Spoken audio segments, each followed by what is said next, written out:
It's Wednesday, and y'all know what that means. Welcome to the August 31st, 2022 edition of the Wrestling Inc. podcast. This is the AEW Dynamite post-game show, and it was a jam-packed episode tonight. I am so excited to be here. I am your host for the night, back from the dead on the Wrestling Inc. post-game show, Michael Wiseman. It's been a minute since I've been in this seat here, straight from North Carolina. But I am happy to be here because I am joined by two wonderful, wonderful people. Of course, you know him, probably best known for siding with management and the great referee strike of 1999, Jimmy Korderas. Slight correction there. I didn't side with management. I kind of sided with the side of my wife because I had just gotten married and I couldn't afford to go on strike. Let's put it that way. There you go.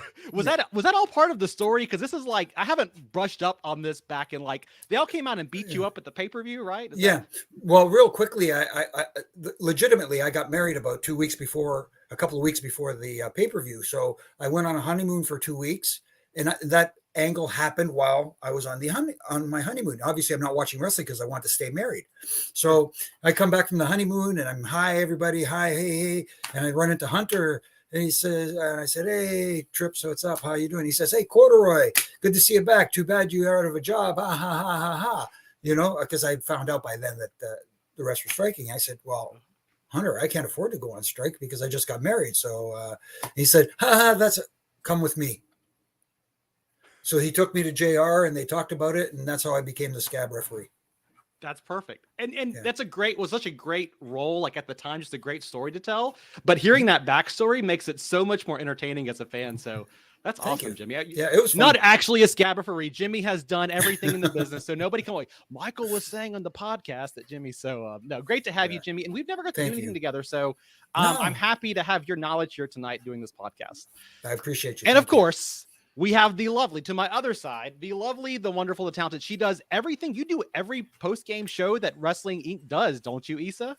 I don't do Mondays. I don't do Monday Night Raw. I leave that to the Triple J, the Triple Threat, the J's. But I'm here on Tuesday, Wednesdays, and Fridays. But let me ask you a question. If Roman Reigns showed up on Monday Night Raw, you would do that Monday Night Raw, wouldn't you? I mean, yes, of course. Well, I am so happy to have you both here tonight. We got a lot to get to. Of course, we got Dynamite we're going to run through. We have some news coming from today, from some backstage stuff in Impact Wrestling. We're going to do predictions for Dynamite. And of course, if you are joining us live at the moment, the chat room is wide open. So we'll be bringing in some of those chats tonight. If you want to make sure we see what you write, please give us that super chat and we will make sure to highlight it.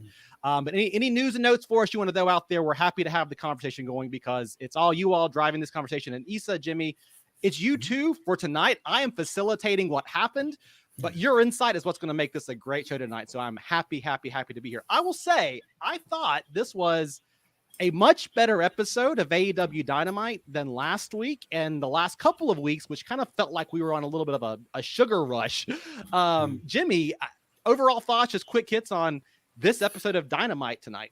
There was some entertaining stuff. I give it that. But again, it's the little things. And sometimes, as I say to Issa and Justin on Wednesday nights, a lot of times AEW tries to cram 20 pounds of potatoes in a 10-pound bag. And I felt like they did that very much so. Yes, I get it. They're going into a pay-per-view on Sunday, but at the same time, you got to give things time to breathe.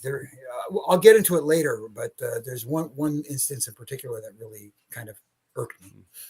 Yeah, they do that. What was that? 20 pounds of potatoes into a 10-pound bag? Yes. Did you also work produce when you were in high school? Because that's what I did, so I can relate to that very example. There was a time where I did it in the summer. Yeah.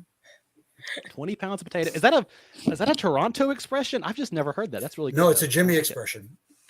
Jimmy, trademark. Yes. Thank you. Issa, quick hits, quick thoughts on the show tonight. I mean, you heard Jimmy say 20 pounds of potato in a 10-pound bag. Maybe not quite as bad to me tonight, but they still have so many things they run through. And poor Excalibur running through that card for Sunday night, like, give the dude a breath, right? What was your thoughts on tonight's overall show? Just at a quick hit. It wasn't it. I mean, this show didn't sell any pay-per-views, in my opinion, but we'll get into that. Okay. And I guess Wayne's right there in the chat room agreeing with you. He said probably the worst wrestling show of the week so far. Of course, we've already had Raw and NXT this week. So, a little bit of thoughts here. In the AEW was a 4 or 5 out of 10. George Bartley in the chat room saying that. Wow. So, yeah, people maybe aren't drinking what Tony Khan is trying to sell out there. So.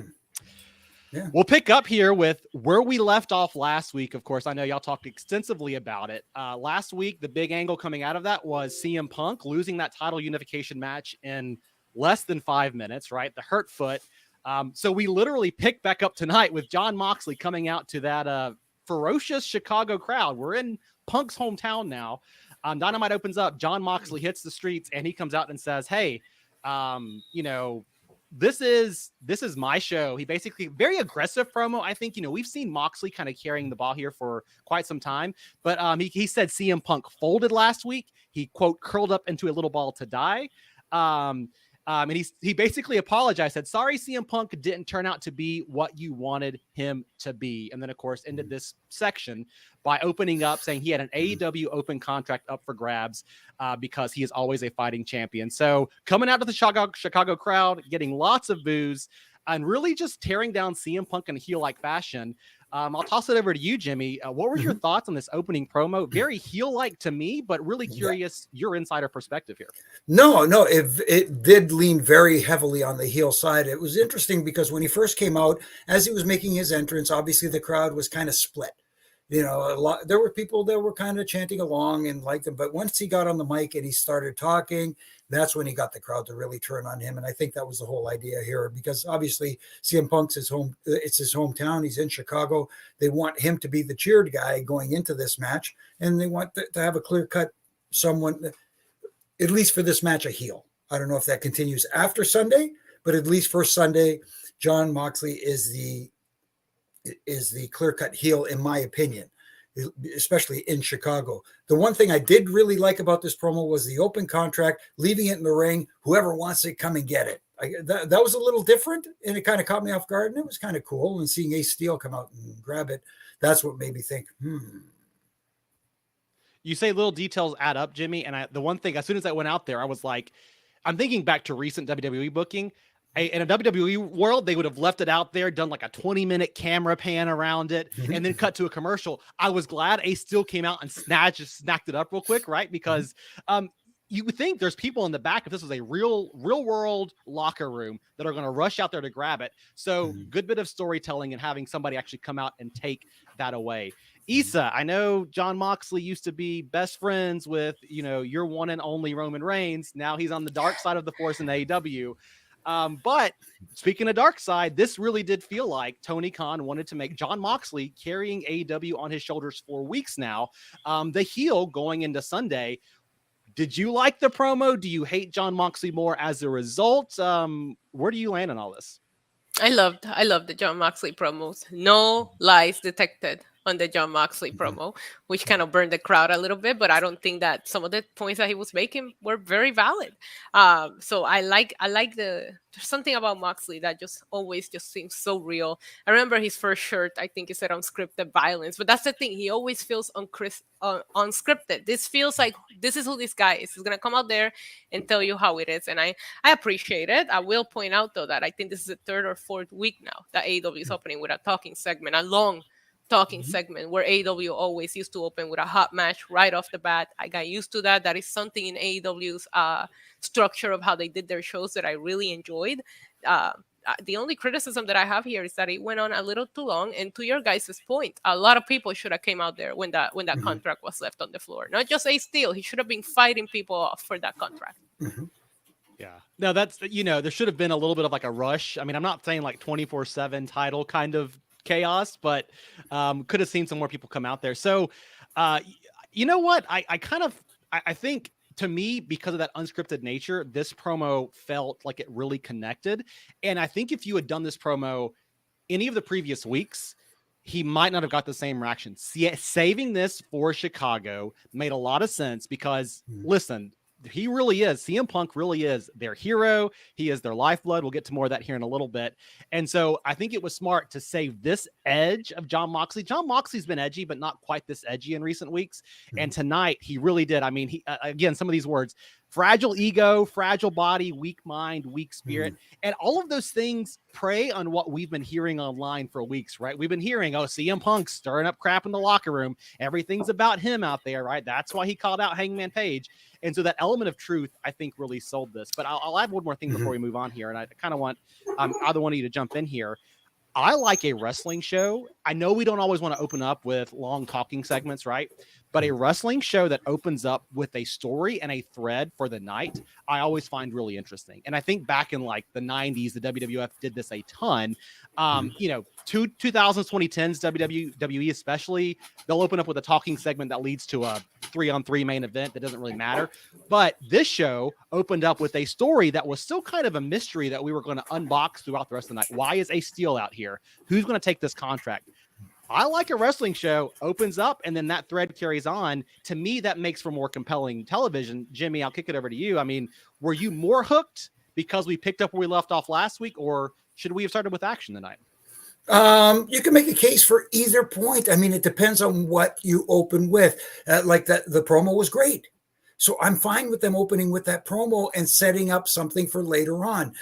And if they opened up with a match, depending on what that match is, or would have been, again, that could have worked as well. It just depends on what you put out there. And I think what they did put out there to start with, maybe a little bit long-winded, took a little bit longer than expected, but I was fine with it. I didn't like that they didn't give it enough time between that and the next promo segment, Right? which we'll get to.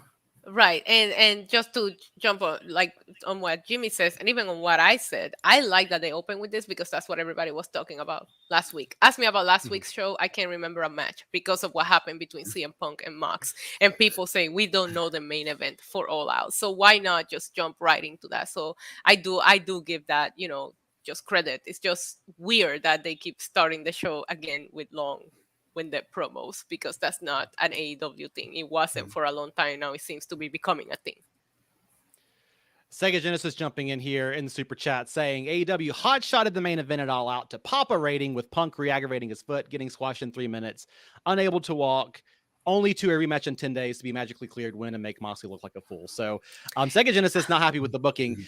I think this is less relevant to this opening promo. So Sega, I'm going to put your comment in the back pocket here. We'll come back to this in the overall booking of what has happened with this Mox Punk storyline. But I think there's an interesting call out, which is, does the story of tonight justify what happens last week? And I kind of want to come back to that question as we move on through the show here. I will say one thing before we continue. The energy that Mox gave up today, because you mentioned that this hasn't been like what we've seen from him in the last few weeks. The last few weeks, we were seeing a Mox that needed to be validated because he felt like a title placeholder kind of champion. He never felt like a legit champion. Last week, he made his statement as, I am the AEW World Champion. And he came out tonight with that energy, and I appreciated that.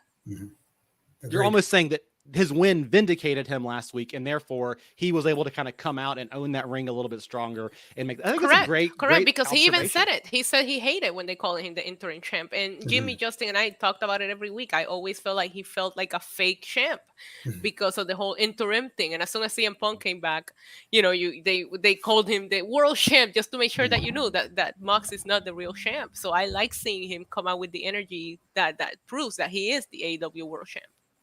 Yeah. Great call out. And I think it's also, he also felt more jaded because of how much buzz has been put around Mox in the time since Punk was supposed to be kind of the chosen champion.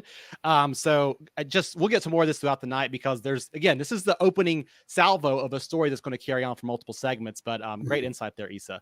So you mentioned it, Jimmy. We jumped straight from this one right into another major storyline segment, a major promo, major match for Sunday. Backstage, Chris Jericho getting interviewed. He said, this is an all-out nightmare match for Bryan Danielson. And he says Owen and Stu Hart might appreciate Danielson's skills a little bit more, but they'd be more impressed by what Jericho has accomplished and all the accolades he's picked up in the ensuing years in the pro wrestling business. Daniel Garcia shows up, pledges his loyalty to the Jericho Appreciation Society. And he says, listen, I'm in your corner, and Jericho, you just got to be yourself on Sunday to get the job done here. So kind of leading this into, of course, the match to come next, Bryan Danielson versus Jake Hager on our opening contest. Any thoughts on that promo? We see, Garcia siding back up there with Chris Jericho and the Appreciation Society. Issa, I'll kick it to you first. how are you feeling right now? Daniel Garcia coming out there to kind of, support Chris Jericho in this promo. I mean, that's what, he said Jericho is his mentor. The Jericho Association Society, unfortunately, is still a thing. So, I mean, they got to continue the story. We'll see where it goes. I thought the promo segments were good. I would have rather just get to the match.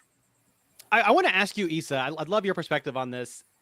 Jericho keeps doing you're the best wrestler in sports. You're the best sports entertainer, right? That's his line for Garcia. How as a wrestling fan, does that make you feel? Does it make you feel anything? Or does that seem like just, okay, we're playing with the words here, but Triple H is in charge now. We can say wrestling again. Let's move on from this. Yeah. Yeah, it doesn't make a big difference to me. I do agree that Daniel Garcia is more of a wrestler than a sports entertainer when it comes to the charisma and the aspect of his promos. So maybe he is in the wrong stable. Jimmy, any thoughts on to me, again, the language here just feels like, okay, I see we're digging into this, but Triple H's world now on the other side. So whatever, right? That's true. But at the same time, using that terminology, it ignites the AEW faithful, the diehards, the ones who have bought all in. You know what I mean? So he knows that it pushes their buttons, so he's going to continue to do so. And I don't blame him for doing it. And back to the promo, was the promo necessary at that time, especially since he was coming out on commentary for this match too? Sure. You know what I mean? He could have came out for commentary, have a quick little thing on the screen where Sammy, does the apology, and that's it. It's almost like we don't need that extra effort because you can carry that weight into the match and do all the same work to tell that story, right? Jimmy, how many pounds of potatoes in a sack is 5 people in commentary? Please let me know. That is more than 20 pounds in a 10-pound bag. The bag has it has torn apart.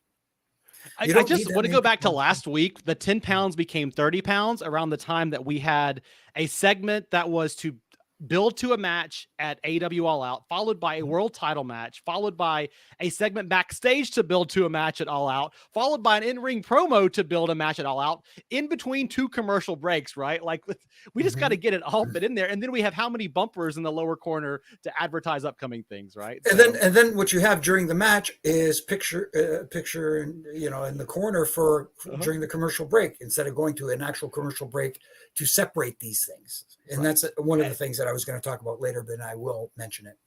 Yeah, absolutely. So to your point, we're jumping right in here to a match. And again, I think this is a match people were looking forward to. Danielson, Jake Hager, I think it's the right match to kick it off. It did go to a picture-in-a-picture, opened up, Jake Hager getting the upper hand pretty early on, beat down Danielson. Really kind of more of a brawl, goes to picture-in-a-picture and comes back. Daniel Bryan kind of stands in firm control and hits a running knee to get the win there. So picture-in-a-picture, I mean, we've been going on AEW now for 30 minutes, right? Dynamite's been going. We got promo, we got opening promo, we got a match between 2 wrestlers. Jimmy, not a big fan of the picture-in-picture here, it doesn't sound like. No, it's the timing of everything. It's how you structure your show. Sometimes you need to put the commercials in between segments as opposed to breaking up. Yes, I get it. The match is however long it was, and sometimes you have to go to commercial during a match. But a lot of times it feels like you could better utilize that commercial break to separate segments. And I don't think they take advantage of that well enough. And I think that this match was one of them because I thought it was a good match. Yeah, Issa, anything you want to add to the commercial break syndrome or what we're doing with matches here? I agree. I think sometimes it's just, I like what Jimmy had to say, the whole going to a real commercial break just to kind of like take a breather before we go into it. Yeah. It just feels like at some point they were like, listen, we got to keep the viewers engaged. And the only way we're going to be able to do that is if we keep a wrestling match in between. And to me, that's a very 90s mentality. Like Buffy the Vampire Slayer always had to end on a cliffhanger before commercial so you'd come back from break. And in the world of streaming and in the world of modern sports, and we have our phones in front of us, I want a story that's going to, the whole hour is what you're engaging me for. When I sit down to watch this, I'll fill in the gaps myself. I don't need the wrestling to do it. That's my thoughts. No, you're not going to get an argument from this side of the fence. That's for sure. I don't need 20 pounds of potatoes. What am I going to do with all those damn potatoes? Exactly. Too much starch. Well, speaking of potatoes and too much starch, this match couldn't just end. We had to have a run-in from 2.0. We had to have a run-in. And I thought it was a good match. I thought it was a little bit short. Mm-hmm. I always wonder, Jake Hager's one of those guys. I'm surprised AEW hasn't done more with. Issa, I think you're a fan of Jake Hager here. And I just feel like they've always he's been Jericho's corner guy. I get that, but always kind of under-delivered on the promise of Jake Hager. He's lean, he's tall, he's got a great look. I don't know, Issa. I feel like Tony Khan should have done more with Jake. Maybe they'll give him a title run with Chris Jericho, but we deserve more from Jake, don't we? Yeah, because I had an issue becoming invested in this match because it was predictable. As good as it was, you knew Brian was walking away with the win because we don't do the DQs, right? We just do the runnings after. That's the thing. A lot of people say they don't do the DQs in AEW. Okay, but you also had the runnings, so they have a bad habit as well. I knew who was going to walk away victorious in this match, so made it a little bit difficult to be invested in the match. However, Hager is very, very talented, and it just feels like you brought him in, you put him with Jericho, and that's all he's done. So we haven't gotten a chance to see what he can do on his own. Would I be curious about it? Yes, but it has to be booked so perfectly, and there's just so many people that has so much more momentum than Hager that their momentum has just completely flopped. That makes you wonder, how are you going to build that momentum for him at this moment? You can't, so you might as well keep him with what he's doing. Yeah. I don't know. I think Hager's Jimmy. I mean, I don't know how you feel about it, but I wish we at least give him a mid-card title run, right? Like we got the TNT title over there. Well, here's the thing. We haven't seen him in action getting wins, so this win by Bryan Danielson, I almost call him Daniel Bryan, kind of, it's hard habit to break. But still, if it's someone who hasn't had a lot of wins.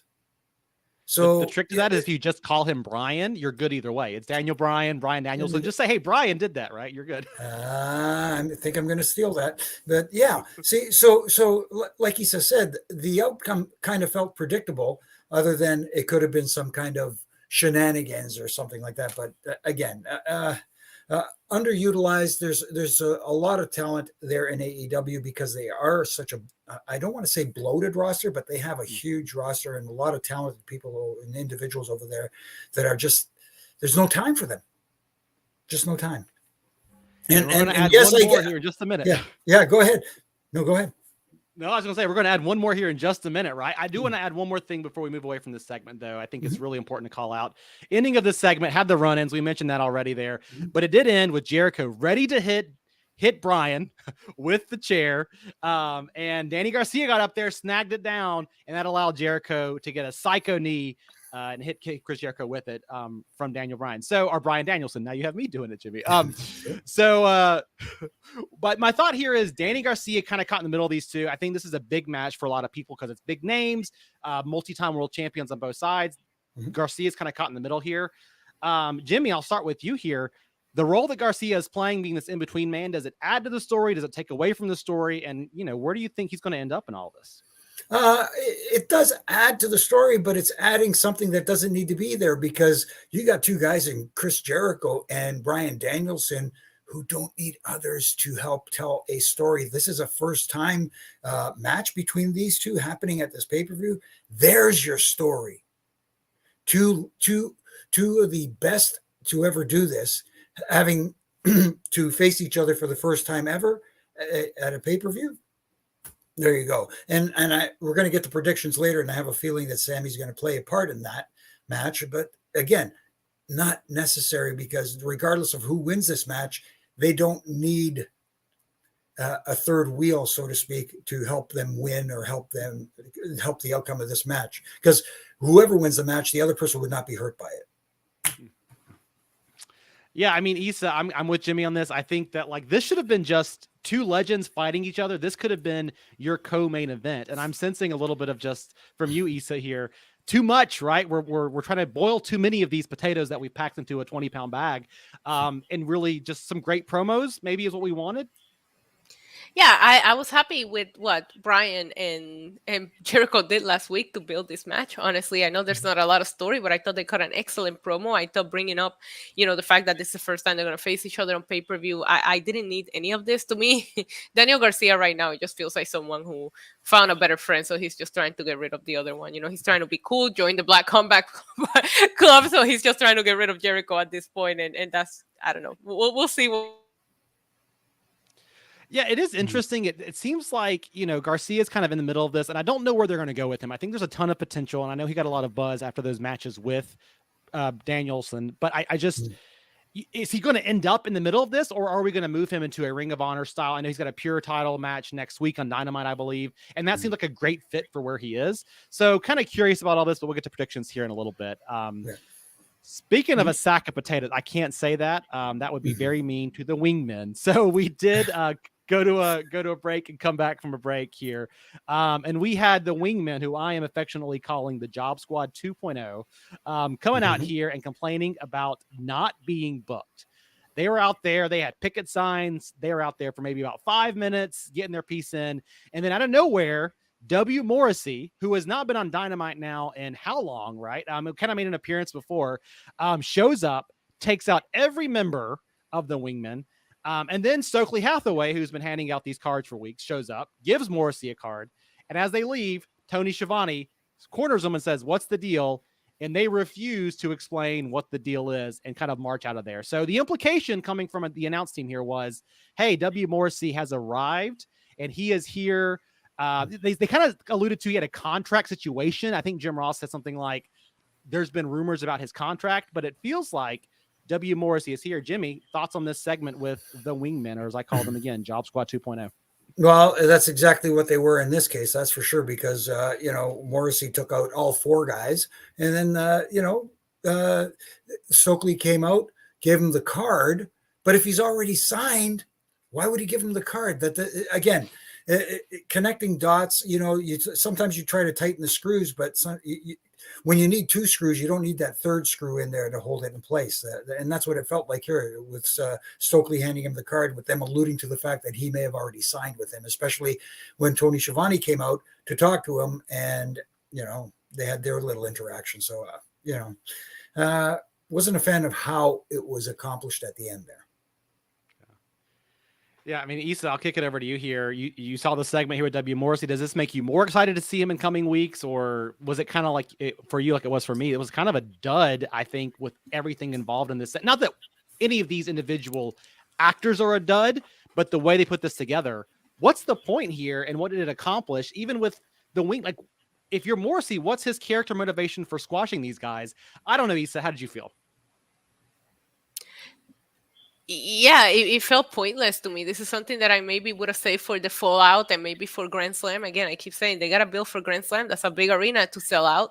I didn't think it was necessary to put on the AEW like all out go home show. It got a great reaction from the crowd, but it wasn't necessary. Leonard Jones out here postulating. I saw a theory that Stokely is recruiting for MJF, and I would love that. And Jones, what I'll tell you is 9 times out of 10, our fantasy booking fantasies, while they are delightful in our dreams, are not always the thing that comes to pass here. So, I'm with you, Jimmy. I go back to what you said about the contract situation, because it will come up again later with Andrade. There's this weird thing that it sounds like in AEW, if you're contracted to the company, you also contract to a manager. Is that how it works in the wrestling business? I never had a manager, but I wasn't a wrestler. I was a referee, so that's a little bit different. But not every wrestler needs a manager. That's right. And not every wrestler needs a stable, and not every wrestler needs a trios partner and tag team. Exactamundo. Yes. Well, I will say this on a positive note here. I like to be a positive person. Okay. W. Morrissey, he's in great shape. He can accomplish a lot. I'm already getting signs that he is the next Jake Hager, which is we've got a great looking big dude who can squash some people, and we're going to use him as muscle. And again, crowded roster there. It's hard to get time for everybody, but maybe I should watch more episodes of AEW Dark, and maybe that's on me. So we'll see. After the wingmen got squashed, and our hopes and dreams got squashed a little bit more for any kind of booking around him, backstage, Will Osprey was being interviewed, and then they're building up this big trios main event for the night. Big match. Don Callis shows up, of course, formerly working with Kenny Omega. And he praises Osprey's recent work, says, Osprey, you're not the next Kenny Omega. You're your own person. You're the first Osprey. And tonight's going to be the most exciting match since the last tag bout you shared with Omega, where you hit him with the one-winged angel. Okay, Issa, we got Don Callis coming back from the land of the dead here to praise Osprey. And also at the same time, build up this main event. Thoughts on the little promo here with Osprey, Don Callis, and the jab at Kenny Omega? It was great. I was very excited for the match. I thought this was awesome. It kind of hyped up the main event. I have forgotten what the main event was, and once I realized we were going to see United Empire and the Elite, it really hyped me up. So it did its work. Cool. Jimmy, Don Callis back in AEW doing a little more kind of schmoozing here. Are you a fan of Don Callis in this role, or is it too much? No, I do. I am a fan of Don Callis in this role. Again, but to be a little nitpicky, it seems like almost every backstage interview that happens, somebody comes in and interrupts, whether it's to praise, to take shots at, whatever the case may be. Why can't we? It's like after every match, there has to be aftermath. Mm-hmm. You know what I mean? Same thing with their interviews, their backstage interviews. There has to be somebody that comes in and says or does something. As much as I like Don Callis and I like his role as that heel mouthpiece, that heel manager, that heel, persona that he portrays, which is very close to his actual character. Never mind. Again, was it necessary? Sure. Don Callis can cut a hell of a promo, and I'm always happy to see him kind of in this role there. But we just end up with it's bookended by, and I'm with Issa. I like the fact that they're building and reminding us if you tuned in for Jon Moxley, you got that. This reminds you why you're going to stay tuned in until the end of the show. We don't need commercial break picture in pictures, but we do need consistency across the booking for the entire 2 hours. I think this does that, but it's like we sometimes add subterfuge in here into like stuff like this when the main event was going to sell itself without Don Callis's help. So maybe what I'm hoping this will lead to more to come. We'll talk about the main event here in a minute. But we'll see. It just Don Callis back in this role, more to come here.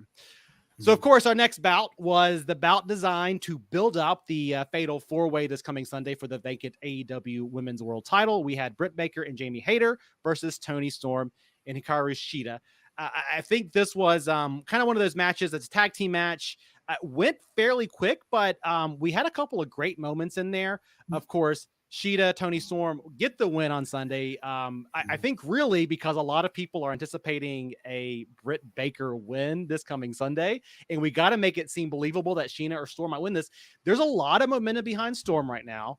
And I'm just, it's interesting. We had kind of Ruby Soho in the same role maybe 6 months ago, and she didn't get very much traction. So, Jimmy, I'll start with you here. This women's match, fatal four-way, thoughts on the match or thoughts on the outcome here and the winners? A little bit of both. I'm looking forward to the fatal four-way, but yeah, it's very interesting that Britt Baker was the one to get pinned in this one, because if you're talking old school mentality, then she is the one who might be the winner on Sunday in some form or fashion. But that being said, sometimes AEW does some unconventional stuff, and maybe they will do that in this women's match. But I'm glad that they didn't put this on right before the main event, because that's the usual slot for the women in AEW. I thought the match was fine. The women worked really hard. I'm just glad nobody on commentary said they're facing each other in a four-way on Sunday. Can they coexist? Can they get along? We did have that rule of opposite. You're right. The rule of opposite momentum was in play there, where the person who loses next to the pay-per-view and the go home show ends up winning on Sunday. Or if you win, you never want to win on the Monday Night Raw before WrestleMania. That's the worst time to win, right? So, Issa, I want to kick it over to you, but I want to ask you a slightly different question. You can talk about the match, what you thought about it, but really some of the commentary here, talking about Sheetah's look and appearance, there was some I want to say this the right way because I'm going to get hate mail for saying this, but this is the only focus of the women for the night, this one segment, really. And Jim Ross is not always the most adept at handling women that he doesn't know as much about in AEW, right? I think that's the best way to put it.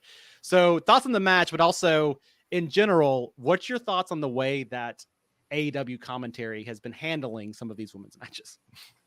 I mean, it's not my favorite thing. The entire booking of the women's in AEW is not my favorite thing. I do give them a shout out. It's been a couple of weeks now that the women have been put in different time spots after we saw them always go on at the same time week after week. It is their responsibility to give Cheetah this win. I was more shocked by who got pinned.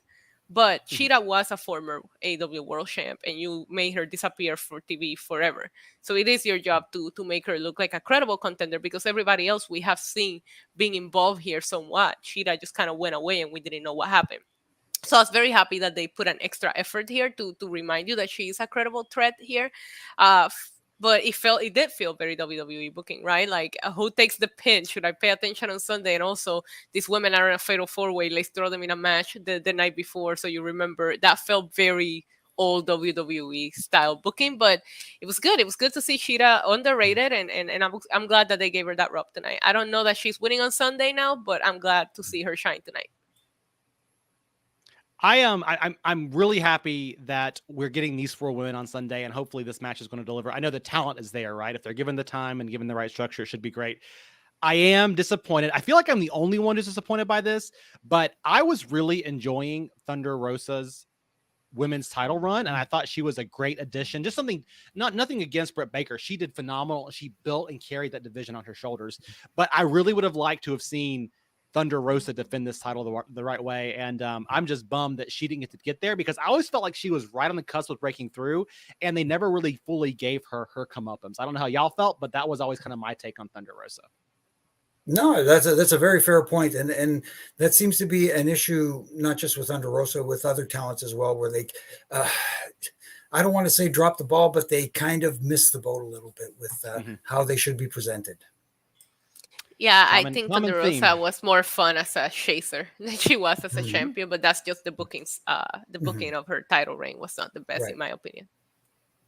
And to give a counterpoint here, Dinosaur Martin thinks I am looking way too far into talking about the commentary. And I'm not saying it's bad every time, but there are times, and I hate to call it Jim Ross. He's one of the greatest, if not the greatest to ever do it. Right.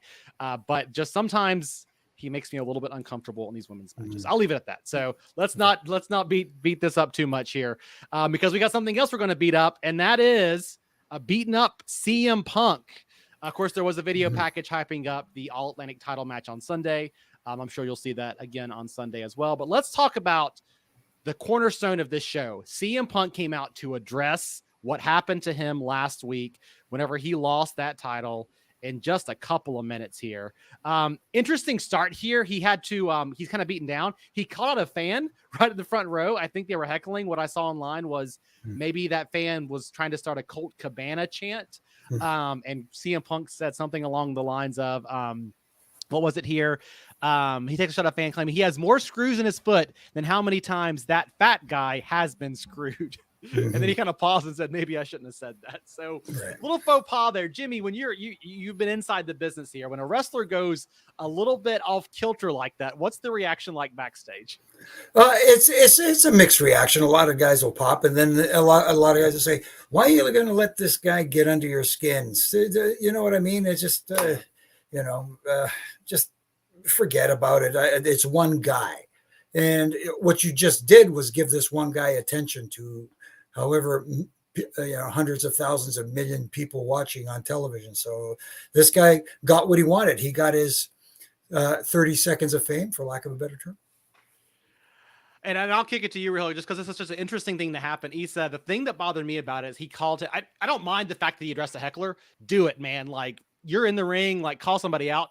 He called him that fat guy, and just a little bit of body shaming there. I think that's the piece that rubbed me the wrong way, because call him a lot of things, but it's 2022. We ain't got to body shape people, right? We're all different shapes and sizes, you know? Yeah, I still popped. That might have been the only thing I enjoyed about this, but we'll get into that. Ooh, okay. Well, let's break down what happened, and then I want to get to your thoughts on this, Issa, since you did not like it, because I dug the hell out of it. So Punk kind of downtrodden, kind of, got that sullen puppy look, said he feels like he let everybody down. He doesn't know if he's good enough yet anymore. And then Ace Steel, from the beginning of the night, had that contract, came back out, slapped CM Punk. So this is not the promo we talked about. This is not what we agreed to. Ace Steel cut a fiery promo. Now, I know half the audience is like, who in the heck is Ace Steel? But they told the story in the ring, right? Ace said, hey, listen, I've been with you since the beginning. I trained you, brought you up in the business. They've always counted you out. And CM Punk had built some of that into his promo as well, right? Kind of that, where he came from and his roots.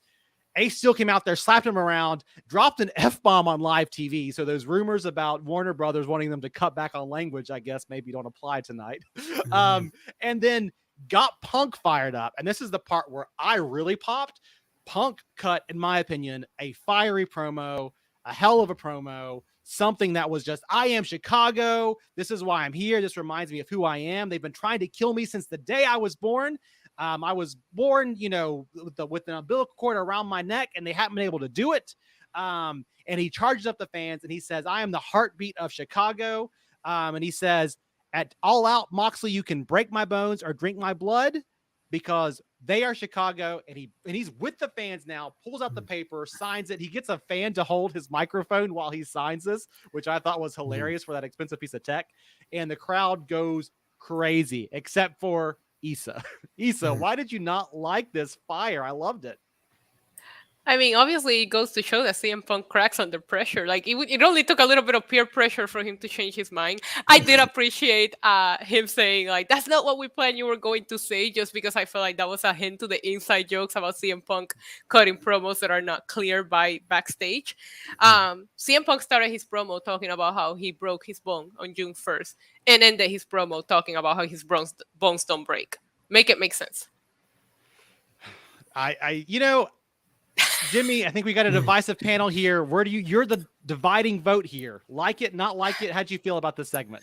I like the second half of the segment where he got fired up and cut that promo. I don't think that whole sullen CM Punk coming out and looking dejected and all that stuff, I don't think that was necessary. I think he would have gotten over bigger as the big time hometown babyface if he'd have come out on fire, cut that fiery promo, and just go straight into it. And guess what? Guess what I happen to have, and then pull out of his back pocket the contract. You know what I mean? And sign it right there. I don't know. Again, a lot of stuff that I don't think was necessary. And it didn't add anything to the story to make me want to tune in on Sunday. It was tough. It's going to be tough to do that anyways, because they did what they did last week. CM Punk is not an underdog. He's CM fucking Punk. Stop playing the underdog. Feel sorry for me. I'm going to make it happen for you, Chicago. You're not. You're CM Punk. You're the biggest name they have backstage. You're the biggest contract they've signed. Act like it already.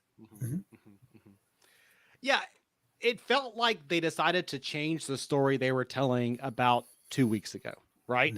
Like, we had a very clear direction. The promos that Mox and Punk were giving is, hey, we're going to unify these titles at All Out. That's the build. And then at one point, Punk called out Paige, which was like, okay, that's a little bit weird, but we'll rock and roll with it. Last week was where, and then they made that announcement, if you remember, after Punk's promo, we're going to do the unification on Dynamite. And I thought, looking back on it, I like tonight. I agree with you, Issa. I think it's weird to have Punk in that underdog role. I like the fire and brimstone. I like you're not going to break my bones. I am strong. I am Chicago, because he is the babyface on Sunday, and that crowd is going to, it feels like a recrowning, but no. 2 weeks ago, he came out and he completely undermined Moxley. And Moxley showed him exactly what the mistake that he made. So for him to come out and feel sorry for himself and then have to get hyped up by a crowd and a buddy, instead of saying that he was embarrassed by what happened to him next week and he was going to prove who he is, that's what he should have said. At no point he mentioned Mox. At no point he mentioned that he got squashed. Like, that's what I want to see you talk about. Talk about how embarrassing it was for you, not about, oh, this is Chicago and I'm going to like the heartbeats and my bones don't break. Then why the fuck did they put 16 plates on your foot, bro? Like, yeah. I think thing. I'm just what derailed us. You know what I mean? I think it was that thing last week where we did this weird, and I have no knowledge on this, right? I believe we did the match last week because it popped a rating, right? How do you get a rating for that week? And we did crest back above 1 million. I don't know that for a fact, but the way it was put in the show and everything kind of last minute. But the story is Chicago Punk winning back his title in Chicago versus Jon Moxley, who's been carrying AEW for months, in front of a Chicago crowd. It's a little bit of babyface versus babyface here, but it's really a chance for us to, after Punk's injury, reestablish him as the guy who can carry this promotion, because that's what Tony Khan believes. And I like tonight. I thought last week was just a weird diversion we didn't really need, you know? No, nothing more I could add to that. Corey Pride jumps in here. He says Punk loses in 2 minutes because he's injured and is supposed to challenge for the title 10 days later. Worst build ever. Tony Khan is not getting my $50. So he is one of the ones who believes this build does not help. To Corey's point, I felt like, and I know I feel people are all going to have different opinions, and that's why I love talking wrestling, like here, for example, because you get so many different perspectives and point of views. But at one point, I was like, okay, not knowing who Mox is going to face, it's awesome, like, and then I was like, if they're doing all of this for a CM Punk rematch, then announce it tonight, right? If they would have left it a surprise because Moxley was facing somebody else, then I think that would have been great. So announcing the rematch, I guess I can follow that story here, but it just feels like, okay, what did we do all of this for?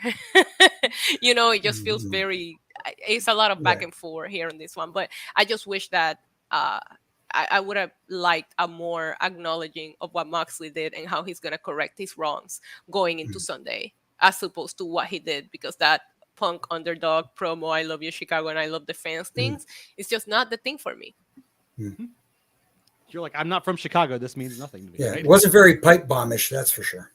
Sure. I'll tell you Yeah, one thing. I don't think a Puerto Rican would have cut that promo. They would have said, like, he embarrassed me, and I'm going to do the same thing right back to him. So...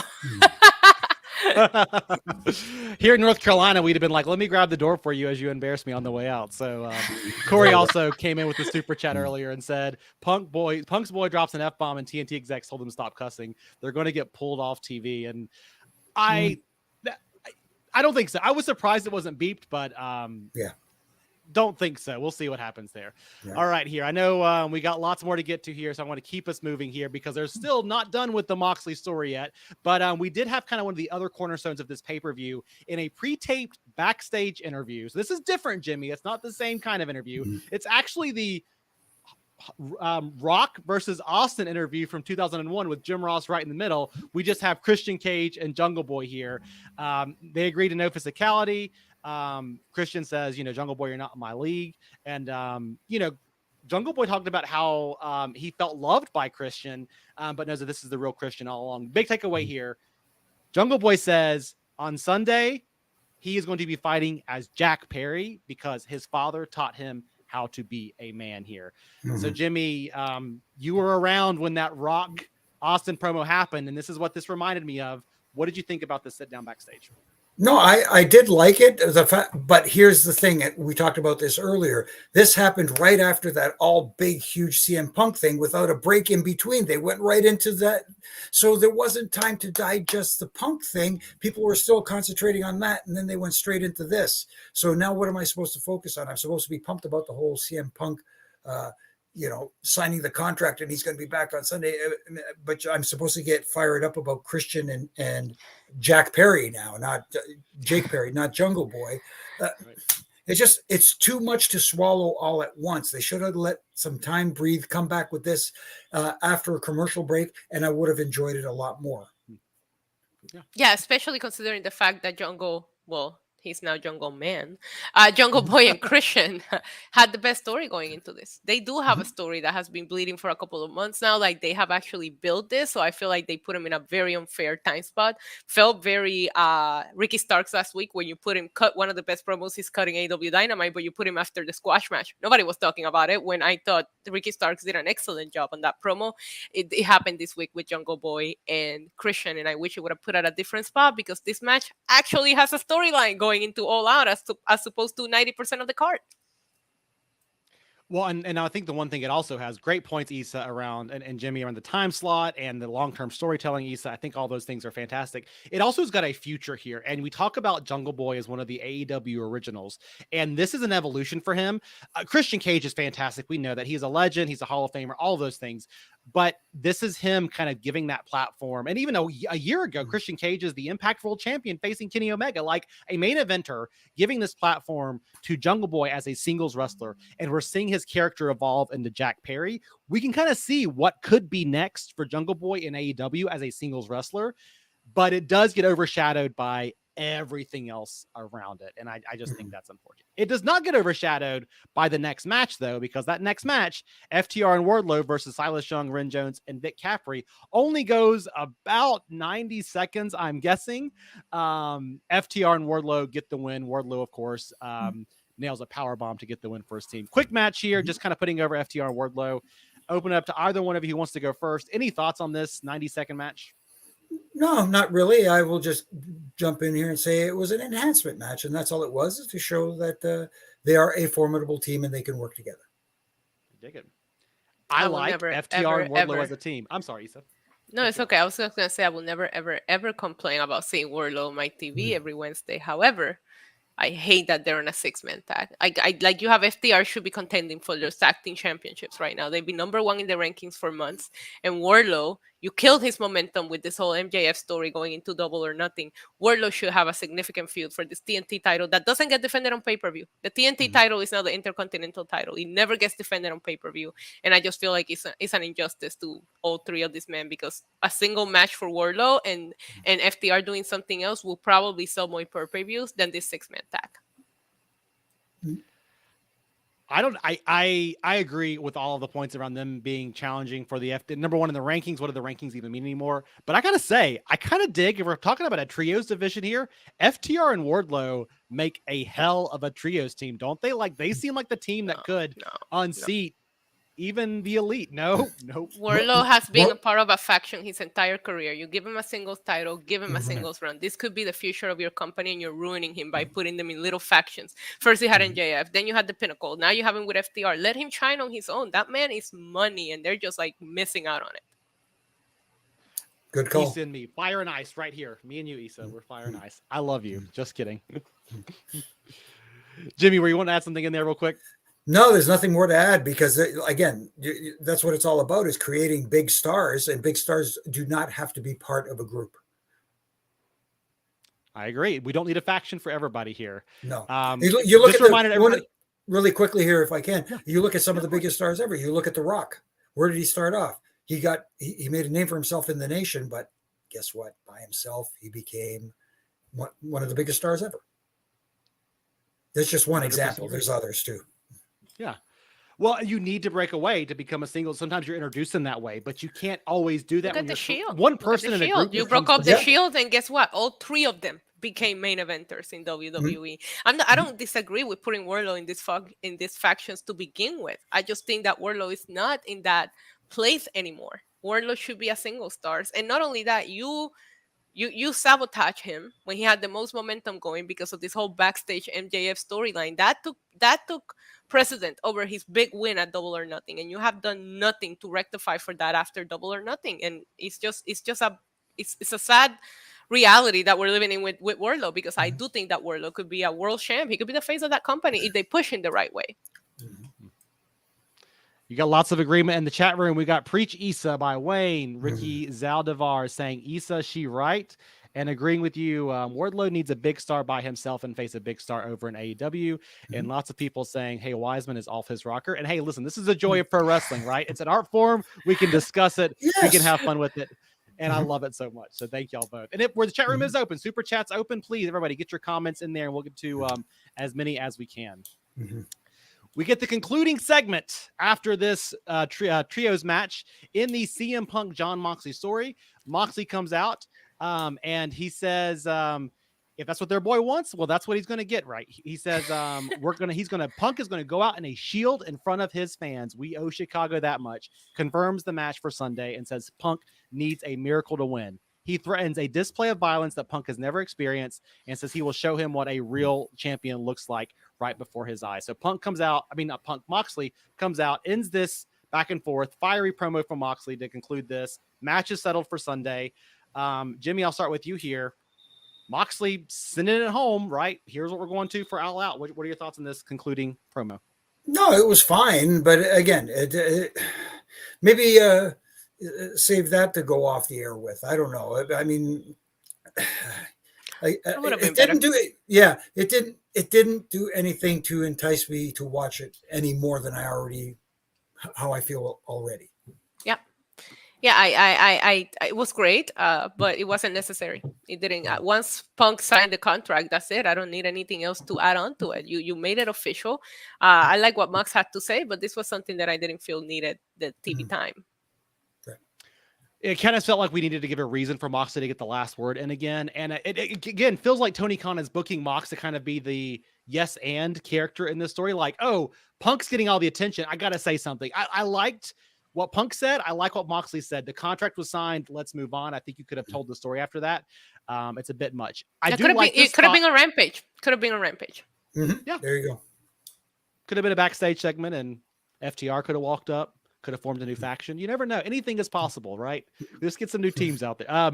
James Curtis, let's hope they don't make it an exploding barbed wire death match. LOL. The implication of violence. I would love a hardcore match between these two on Sunday. I would love something different. Let's toss a stip in there, but no barbed wire exploding death matches again. Or we call those sparkler matches in AEW. Is that what they are? Yeah. I guess. Oh, Mamma Mia. You know what's sad? You know what's sad? That's what that match is remembered for. When before the fake explosion, that was a hell of a match. Omega and Mox killed it. And some great storytelling too, right? Because that was where Eddie Kingston came out and he was protecting his best friend. The whole thing, I didn't like it. I'm talking about the match itself until the whole ending and the countdown started. Mox and Omega put on an incredible match, and it just doesn't get talked about enough because of the pyro failure of what happened. We got a backstage segment after Moxley clarifying this match. Dark Order said that 10 is out of action.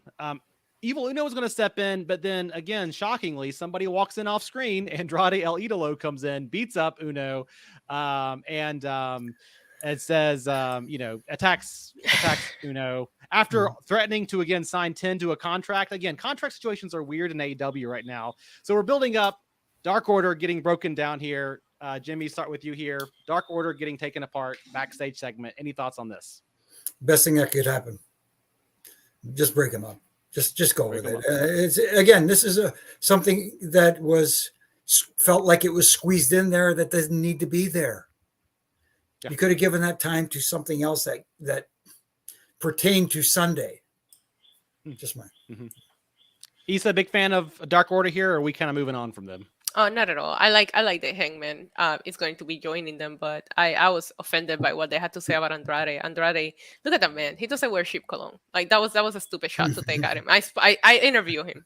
Trust me. That's expensive designer cologne Andrade wears. So don't take that shot. And why would you give the money back? Like that was a stupid move. I get that you gotta be a baby face, but if somebody gives you money, you take it and you still say no. You don't throw the money back. Like what was that?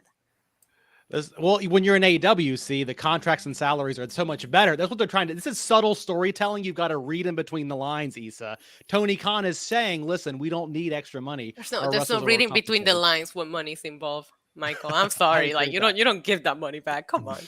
Had a conversation with my wife earlier today about like what I would do for $20. And I'm like, oh, listen, I'm okay. Like I'm doing fine in life, but for $20, I'll go out of my way still to get $20.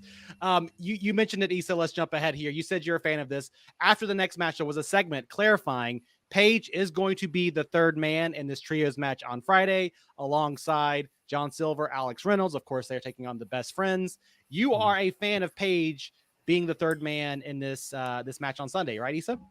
I'm a fan of it if it ends up being the finals against the Elite. If that's not the finals that we end up getting here, just because of the storyline between Hangman and the Elite and the Young Bucks going to Hangman, trying to get him to be their third, and he said no and joining the Dark Order, I think there's a story that could be told here if that is the finals that we see on the trios title. So we still got to stay tuned here, but I think that's where this is going. They've got to win on Friday, don't they, Jimmy? It's got to be Bucks versus Paige and the Dark Order, right? That's got to be our Sunday match. Yeah, I would think so, for the exact reasons that Issa gave. And it makes total sense. If it goes the other way, then, you've lost me. I'm sorry. Sure. J.R. Smith agrees with you. Issa, that's right. Cash is king. Everybody, you get lots of love tonight in the chat, Issa. I love the chat. Making lots of solid points, it seems like. Love right back to the chat tonight. Let's talk for a minute about this Dante Martin, Ray Phoenix, Roosh, Wheeler, Yuta match, and then we'll get to the main event here. A fatal four-way, really, I kind of think to hype up the ladder match that we're going to have to nail a number one contender down. But this match was a lot of fun. It was very kinetic, lots of things happening. I want to start with thoughts on the match, Jimmy, and then I have a follow-up question for you. But kind of a lot of chaos from these high flyers here. What'd you think about the match? It was exactly what I expected, a complete spot fest. And you know what I mean? Once you set your mind to it and say, hey, this is what I'm going to get, so let me see what they do and try to be entertained by it. Not my particular favorite type of match, but kind of what I expected. The guys worked their butts off, don't get me wrong, but it just, none of it made sense. I'm glad psychology standpoint. Because here's what I want to ask you about. As a referee, we had Aubrey Edwards there. She does a fantastic job for AEW. There's a lot of chaos around her. And I know as a referee, you're kind of always doing the minutia in there, right? You're breaking this up. You're calling people out. A couple of times I saw her kind of looking around at all the chaos and kind of standing back. How do you navigate as a referee a match like this with, which, as you said, a kind of a lot of spots happening, not a ton of psychology? What's your mentality going into a four-way or not a spot fest such as this four-way match was? Try to find out as best you can, as much as you can, what is going to happen in the match, whatever they have designed. Sometimes, they're like old school guys would call some of the stuff out there. Hey, we'll do this and see where it goes from there. But I would try to hear and listen to them go over the match and then ask questions. Where would you like me to be at during this thing? What would you like me to do during this and stuff like that? And sometimes guys would say stuff that doesn't make sense, like you said, from a psychology standpoint. And thanks to people like Eddie Guerrero, who gave me the courage and the confidence to step up to politely say, hey, listen, guys, that doesn't kind of make sense. What do you think about this? And maybe even suggest an idea every once in a while,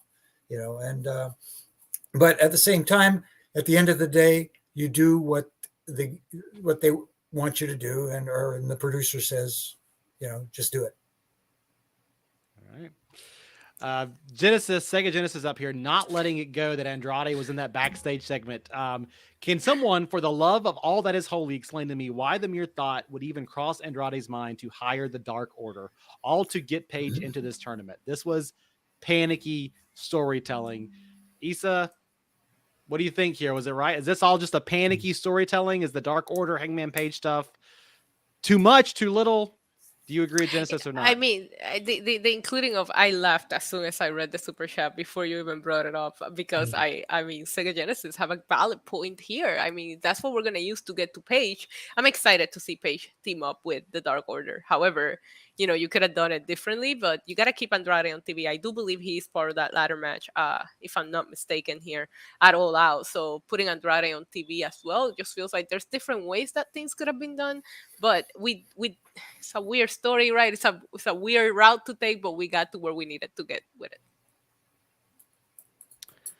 And of course, because his name did come up, Ricky's out of our rest in peace, Eddie Guerrero. I know a lot of us have very fond memories of his days. So with that, we'll move right into the main event here. I think this was a hot main event. I think it was about 30 minutes long, if I recall correctly, 25 minutes, went through 2 commercial breaks. We had Will Osprey and Kenny, Will Osprey in the Aussie Open versus the Elite. And this match was all over the place. And what I will say, without breaking down every segment and everything that happened, Osprey had a pretty sweet move early on in the match that I just got to call out: the Sky Twister press, where he was on the top and he's so long. He just looked phenomenal when he flipped through it. But I think the thing that stuck out to me about this match was there was a point where I felt like Will Ospreay's team was going to walk away with the win, and my mind was blown. I was like, the Elite's going to lose this. And I think it was it Nick Jackson who was taking the pin at that point, kicked out at the very last second. And I was like, okay, wow, they had me there. And to me, that is great. To me, pro wrestling it's a storytelling machine. You tell stories, and then you tell stories inside of the match. Jimmy's giving me the no. No. I get where you're coming from. Don't get me wrong, but at the same time, that kick out should not have happened. That should have been a save by one of his teammates, because there's one of the issues I was having in this match was stuff like that. That should have been a save. There was a moment in the match where they were fighting outside, and one of the Bucks did a tornado DDT to Osprey on the floor. Outside, yes, I know there's a pad out there, but it still is on the outside of the ring. He throws him back into the ring, goes to do that twist, and he puts his knees up, and less than 30 seconds later, Osprey's barely selling the fact that he took a tornado DDT on the floor. That's the stuff that kind of bothers me in this stuff. Fighting outside they fought up the ramp, they fought up because it's a trios match. There's no countouts all of a sudden. Like, again, I have an issue sometimes with the officiating or the rules not being enforced. Let's just put it that way. You're right, though. It's all great call outs, right? Because these are the kind of things that you kind of get caught up in the moment, and it's exciting and it feels fun.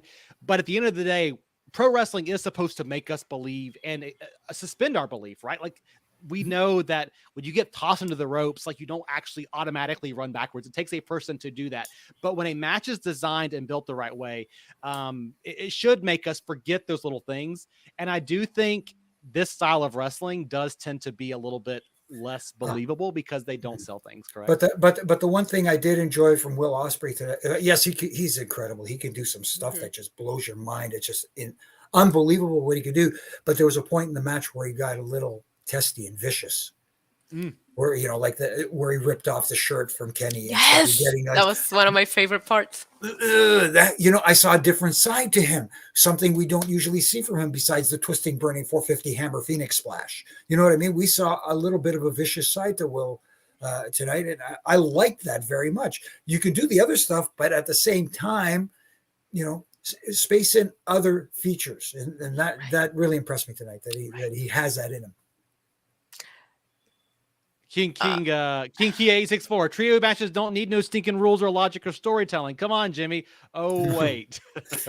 We got the storytelling, though. We got some viciousness. We got some shades of different characters inside of the match to tell more things. Right. Issa, you like the moment with Osprey. What'd you think about the match and the internal storytelling here? First of all, I just want to say that I absolutely love podcasting with Jimmy because he brings out some point of view that you just think about when you're watching a whole different that really makes you sit back and think. That being said, because I'm not a professional referee, I love this match. As a matter of fact, I believe if we weren't getting Paige with the Dark Order, this should have been the finals. This was a pay-per-view worthy match, in my opinion. Could have been the finals, would have probably hyped me up and would have made the all-out card feel bigger. But the possibility, again, the story with Hangman, I think, is more important at this point. I thought this match was perfect. I thought it was the best thing on the show wrestling wise, and Will Osprey is absolutely incredible. I wasn't very familiar with him, and AEW, that's a character that AEW has done an excellent job at introducing to people that are more casual, and it's incredible the thing that he does. And to Jimmy's point, there was a lot of talking about Kenny Omega's not 100%. Kenny Omega came back too soon. And seeing the United Empire just kind of like pick on that, because at one point you're feeling like, oh my God, they're really trying to destroy Kenny Omega here and expose him, taking off the shirt just to see him just be so wrapped up, all the things that he's wearing, you make Kenny Omega look vulnerable. Kenny freaking Omega. I love the storyline, like the storytelling in this match. I thought it was absolutely incredible. Yes, there was some spots in there that Jimmy is right, but I mean, the Young Bucks and Omega, when we talk about them, are they really known for selling? Not really. I think that call out about Kenny Omega, and he has a different look now, right? Like, of course, he's been on injury, but taking off that shirt, showing the bandages. He was a combat machine before. He was a world champion before. And now he's a broken down man. And again, we're feeding into the rumor mill online, right? Like we've heard for months, is he going to be able to go? Is he going to be the same Omega? And they're kind of delivering that to us on AEW TV. And it's a good little twist there, I think. Go ahead. And there was a couple of interviews that he did while he was still out on injury, talking about how hard this recovery was. Omega has said in interviews that if he suffers an injury this big again, he might not wrestle anymore. So it just puts you in a perspective that, well, number one, I want to see all the dream matches that I can get from Omega, because you never know, right? But number two, it puts you in that perspective where you're just, I don't want to compare it, but I would always feel that way about Bryan, just because of what we know Daniel Bryan went through. Every time he wrestles, I just watch like this, as good as he is, any spot that he takes, you just like cringe. And I got there tonight with what they were doing with Kenny Omega, and I appreciated that storytelling. Nice. I'll call it the super chat, Jimmy, and I want to ask you one more concluding thought on this broadcast. Mox flipped that mic when he got cut short, may be indicative of some of the veteran frustrations we're hearing about. WCW vibes can't be ignored. So we're kind of reading the tea leaves here. I heard somebody online say tonight's AEW Dynamite was like the genesis of a perfect mid-90s WCW show. We're building a pay-per-view 10 days out, 5 days out without a main event. We've got 4 young guns, light heavyweights wrestling it out in a big match. What do you think about this comment? Is this locker room frustration, or are we reading too much into this? There's always going to be frustration in the locker room, regardless of what people think. There's no perfect locker room. Somebody's going to be upset that they're not higher on the card. Somebody's going to be upset that they haven't been featured on TV. Somebody's going to be upset with their storyline, whatever the case may be. So there's a little bit of everything going on. Whether this has WCW vibes, only in the sense that I still believe in today's world, you can combine old school with new school. You can still have old school storytelling and selling and have it make sense in the new world and incorporate the new style or technical in-ring work. Beautifully said. The work rate's different. Like you can kind of do that old school storytelling, but with the work rate being a little bit higher paced, right? Higher speed, a little more athletic, more acrobatic in some ways. You can kind of blend those two, is what you're saying. And take your time with it. It doesn't have to go. You don't have to be driving on the highway the whole time. Sometimes you take a side road and you take a scenic route and detour, and you go, "Hey, look at that scenery! It's beautiful." Not if you're Tony Khan and you've had 20 Red Bulls before you wrote down what tonight's card was going to be. Thank you, John Jordan, for the super chat. Thank you, everybody who was Sega Genesis earlier. And I know all of our super chats. The chat room is still open here. But you're talking, Issa, about what this match could end up with. And is this the right story to tell? So let's go ahead and get to some predictions for Sunday, because I think this trios match is kind of an interesting Before you one get to the about. predictions, I just want to bring something up that truly bothered me. And it never bothers me because I love Miro promos. But Miro teaming up with Sting and Darby seems like one of the most random things in 2022 AEW. The last time we saw Miro be near Darby was destroying him for the TNT title. So now, because Malachi Black missed it on Sting and Miro, now does the miss has like some kind of is it a friendship miss? Now people are becoming friends because they got missed it. I didn't think that made any sense at all. Any bother me. Miro is somebody else that should not be. I get it. We're pushing this trios division, but that's not. Miro is somebody else that, like I said about Wardlow, should be on some kind of really important solos match here. Mm-hmm. Yeah, we kind of skimmed over that earlier. I apologize. I'm kind of moving at a quick pace through that, but Miro was ignored until all of the controversy backstage about people being unhappy with their contracts. And then we got Malachi Black and Miro opposite each other. Jimmy, what's going on here, man? Again, appeasing a certain group of fans that read the internet and read the online rumors, and it just appeases them. To everybody else, it's like Issa said, why? Why all of a sudden? Where's he been? What's he been doing? And Miro's maybe God brought him together. I don't know. Maybe it's a God thing. Well, and then we got to go back because Vince McMahon beat God in a wrestling ring about 15 years ago. So what does that say about all of this? Friendship miss. The chat the friendship miss. That's what I'm going to start calling it. Yeah. Love it. Friendship miss. Yes. Cool. Friendship miss here. And I want to give a appreciation. Chris Aldrich, always love the positive vibes. Great show, Jimmy, Michael, and Issa. Thank you, Chris, for writing in here. Appreciate all. We don't do this show without y'all, so thank you all for participating out there in the chat room. Let's get to a few predictions, and then we got two news and notes about Lady Frost and the next big NXT show. So we'll hit these predictions at a fairly quick clip so y'all can get to bed. Let me try something different here. I want to share. I don't know if y'all typically do tech on these shows, but so everybody can see this. Nope, can't do it during this broadcast. So I'm just going to read up the card here, and we'll go match by match here. So we have Ishii versus Eddie Kingston. I believe that is in one of the pre-show matches here. Ishii versus Eddie Kingston. I think it's a late ad. Any thoughts on this match? Any predictions? Kingston? Kingston. It feels, he's just got at it. Good for Felt him. Like we were building happy towards... that he's on the card somehow, but that's not what we were building for. We were building towards Sammy, and this is just a kind of a makeup match here, so we'll take it. Okay, Pac versus Kip Sabian for the AEW All Atlantic Championship here. Issa, I'll start with you. Who do you think? Pac. The first time we see the first time we see this title in AEW since he won it, because he's been defending it everywhere but AEW, and that's the match that we're gonna get. Pac wins. Yeah, Pac. I can't see another outcome. Pac. All right. Hook versus Angelo Parker for the unsanctioned FTW Championship. Jimmy, who you got? I'm going with Hook here. He's wildly popular, apparently. Still, if I'm not mistaken, I haven't seen him on TV for a while, so we'll see. But I'm going Hook. It's one of the most prestigious titles out there. That title belt is hardly ever lost. FTW title. Taz keeping it real for all of us out here. All right. The Elite versus TBD in the tournament final for the AEW World Trios title. I think it's got to be Paige and the Dark Order. So thoughts, predictions? As soon as Kenny Omega came back, I said the Elite is winning the whole thing. I'm sticking with that. I'm going to go the other way. I'm going to say Adam Page and his Dark Order friends are going to surprise everyone. I might be with you, Jimmy, because I don't know that we're not going to pivot pretty quickly to see Kenny Omega versus Osprey. The Don Callis add-in, the shades during the match tonight, some of those moments back and forth. They've only fought in a singles match together once before, I believe, back in Pro Wrestling Guerrilla. So, Jimmy, I'm thinking with you on this one. I think they're going to go for the surprise on Sunday. I don't know that does much for the belts, but should be a fun story to tell. I hope you're right. All right. I remember attending Grand Slam last year and just getting that match from Bryan and Omega was just a dream. I would love to see Omega be on another super high profile match at Grand Slam. Osprey will be it. And we got Goodfella 1422 saying give Evil Uno a dub. And I guess he's injured, but maybe he'll be back by Sunday if they go that route. So we will see. Hopefully, yeah. Wardlow and FTR versus Jay Lethal and the Motor City Machine Guns in a 6-man tag match. I'm going to go first on this one because I love Motor City Machine Guns, but I got to say Wardlow and FTR have the momentum, right?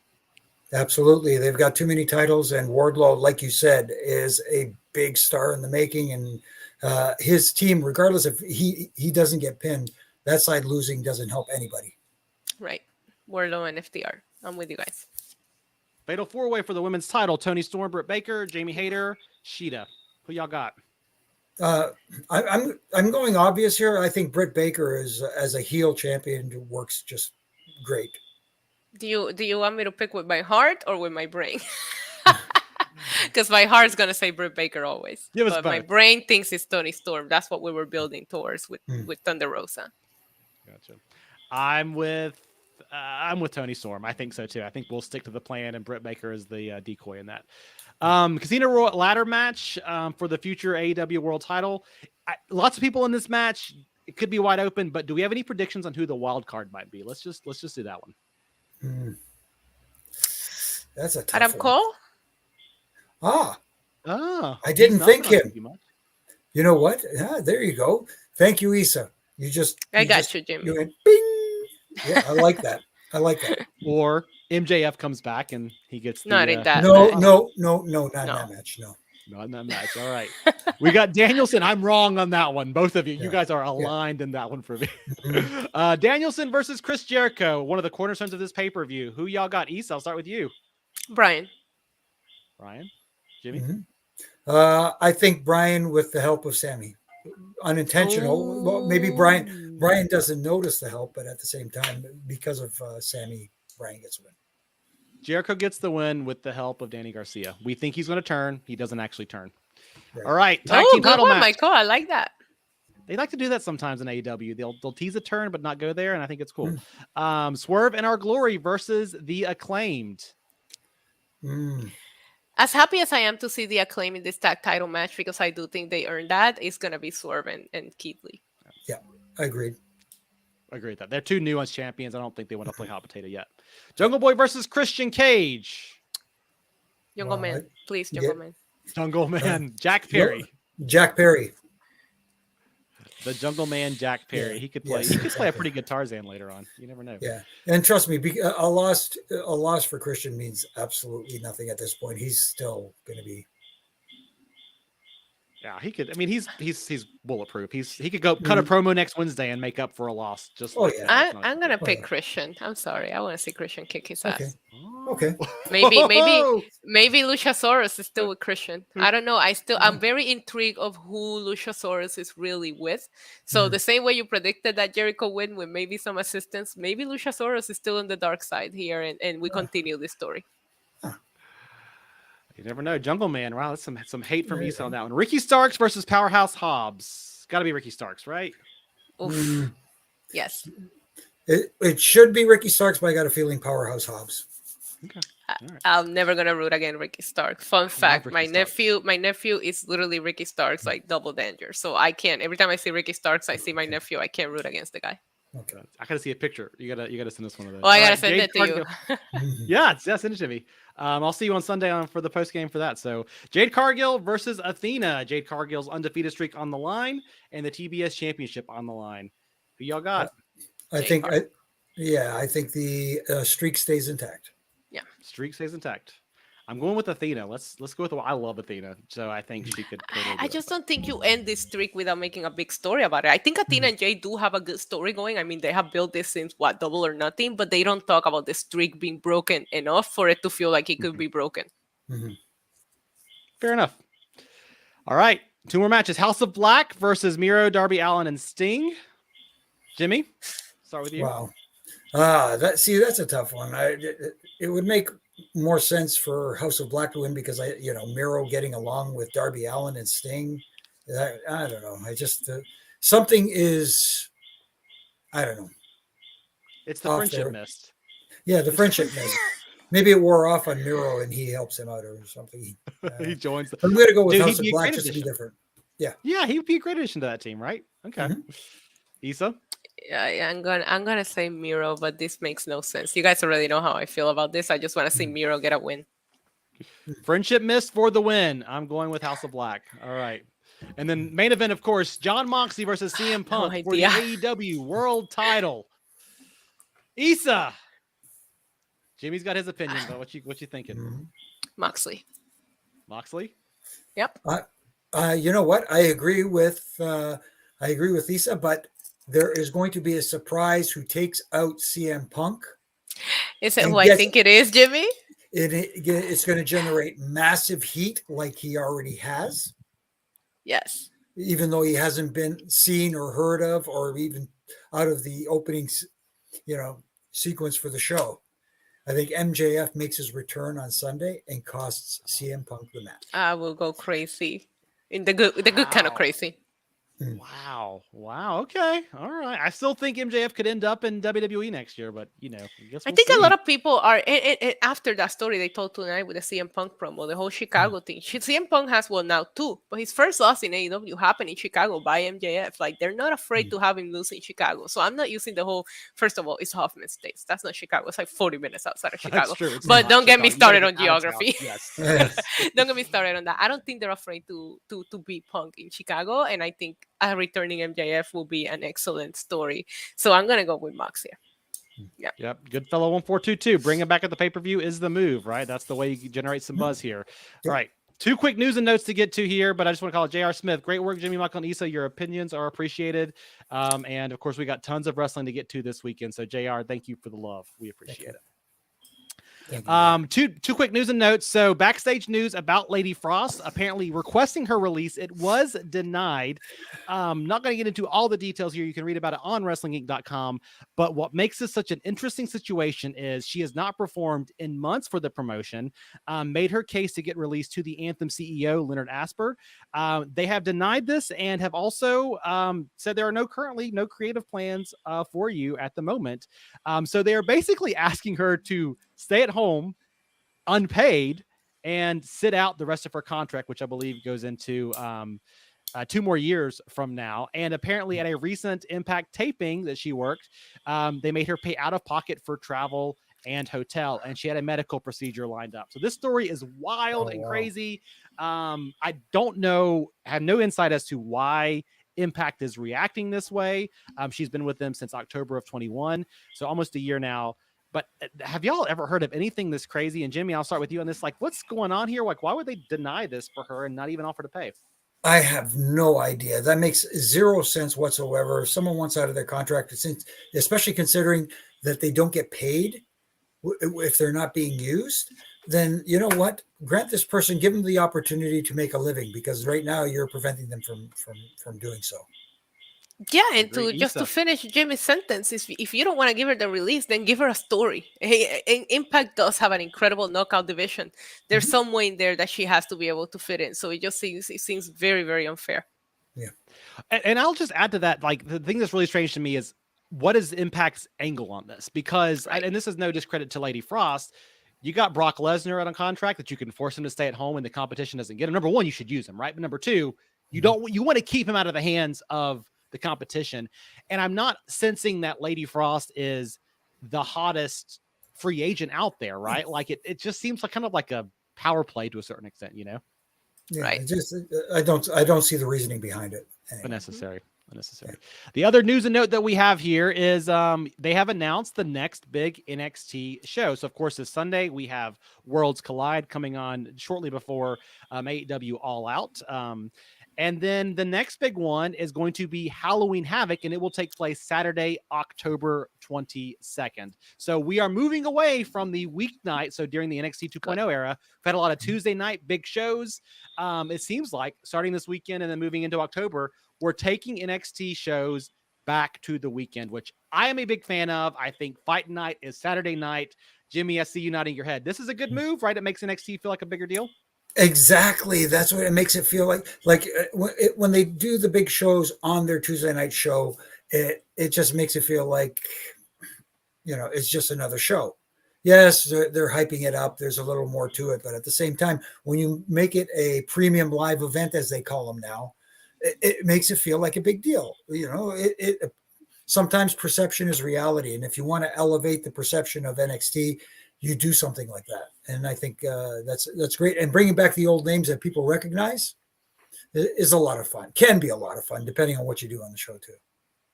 Yeah, that elevation matters. Issa, you do every show, so you're watching NXT now. There's a different vibe going on. Like, it feels like they're kind of going back to their roots a little bit, right? Last night's NXT was a lot of fun, and they did what was supposed to be accomplished, which was get you excited and sell you on Worlds Collide. I went into last night thinking I'm not excited for Worlds Collide at all. I was actually thinking I might skip it because there's so much wrestling going on this weekend, and last night's NXT sold me on that show. So if I'm going to base it just on what we're seeing this week, it felt like maybe Triple H is not there yet with NXT because he has so much to do, but there was fingerprints of Triple H all over last night's show, which makes you really wonder what's going to be the next big NXT show and what is that going to feel like. So yeah, I'm excited for it, and agreed, I prefer the shows to be separate because when you put these big shows on a weekday, it just feels like another episode of NXT. It doesn't feel like a special event, and now this will feel that way. Wayne points out, great move, but it will go against college football, and that's kind of comes with the territory sometimes. But I like Saturday night pay-per-views. I wish AEW would keep. I know it's a holiday weekend, so Monday is a holiday for a lot of people, but it just feels special and different on a Saturday night. It just feels different and special. Yeah. Well, I'm going to get to a quick rundown. We got a ton of wrestling coming up in the coming week. We got Friday Night SmackDown. Issa, you'll be back for that, correct? We got Saturday night Clash at the Castle. We got Sunday All Out and Worlds Collide. Issa and myself will be back for that one. Jimmy, when can we see you again on the Wrestling post-game show? I'll be here on Monday night after Raw with, I'm assuming Triple J is back next week. I'm not sure. Raj filled in this week. Thank you, Raj. Good to see you, buddy. And also, you could see me do my ref and rants on a daily basis from Monday to Friday on all my social media platforms. And you can get the t-shirts too. This is a special gift from the wife. The wife got me this. So. But you can get a ref and rant t-shirt or a Canadian Heat Magnet t-shirt, which sometimes because of my critiques of AEW, I get a lot of online. But, hey, I critique everybody. And I don't mean it to be mean. I mean it because I want it to be better. And I just enjoy wrestling so much. I want everybody to enjoy as much of every brand out there as they can. No, you're on the payroll from Vince McMahon still, right? Like that's according to some people. I wish I could see those checks because I don't see them coming in. So Jimmy, you're gonna be back next Monday. Issa, when are you joining the Wrestling Inc. post-game show again? Oh God, every day. I'll be here Friday. I'll be here for All Out post show, and I will be here for the Clash at the Castle post show. Also Tuesday, Wednesdays, and Fridays. And also, you guys can go over to my YouTube channel. We have watch-alongs for pretty much everything. So if you want to have fun, watch the show with me. We get drunk. We celebrate the good moments. We critique the bad moments. So we're very close to 20,000 subscribers. So NYC Demon Diva on YouTube. Go subscribe.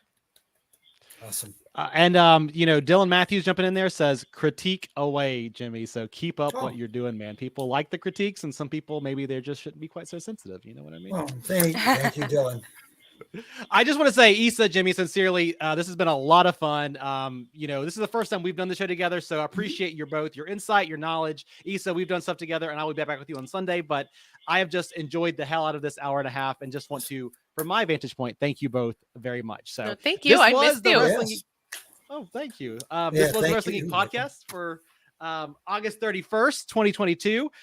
He is Jimmy Korderas at Jimmy Korderas. She is Issa at NYC Demon Diva with a 1. I am Michael Wiseman at The Real Wiseman.